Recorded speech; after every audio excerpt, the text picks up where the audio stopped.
Hello, this is swimming lesson number 19, habits. I am often in situations where there's sort of difficulty in terms of communication and people are being told things they don't like, or they're perceiving situations are more difficult than they are. And I have learnt to keep calm and use certain communication skills to mean that there's less conflict and that conflict sort of dissipates more quickly.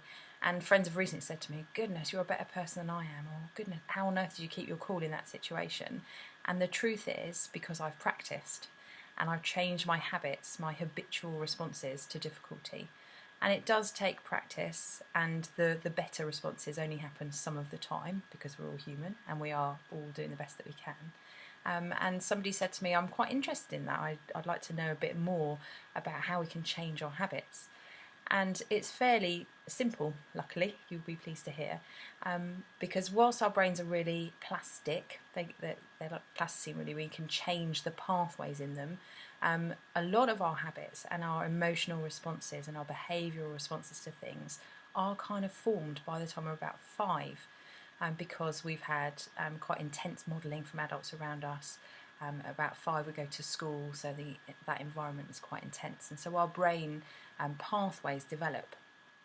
So the good news is that because our brains are quite sort of like plasticine, we can change them, but we have to practice these, and they need to become more habitual. So if we would normally rise to anger quite quickly because of a particular situation or the way that somebody spoke to us, it is about taking deep breaths, pausing and thinking, this isn't feeling comfortable and I'd like to do this differently. But we have to practice those things. So if a partner says something to us that really pushes our buttons and normally blows up into an argument, this practicing and changing the habits only comes from being able to take a deep breath, either walking away or saying to them, I'm finding that difficult. Because the brain pathways are interesting, really. So it's like if you walk through a grass field, at first there's no pathway at all because it's just a grass field. But the next time you walk through that field and you follow that same path, the grass gets a bit more squashed. And then over time, if you walk it more and more, it becomes a proper pathway. And it's like in our brains will jump down that pathway more readily the more that we've used it. I hope that makes sense. When we do some training workshop, I think I'll probably describe that better. But basically, the more often you use something in your brain, the more quickly your brain uses that response. So there's that saying, use it or lose it, and that literally just means if you don't use a pathway for a while, your brain gets rid of it, it loses it. So habits are interesting, a topic, and I'll probably come back to it again.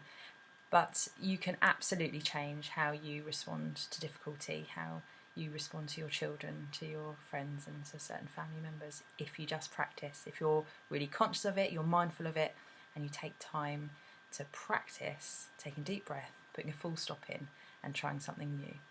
And again, this all just leads to easier communication, and more of the time we're just feeling better about things. So yeah, have some awareness this week.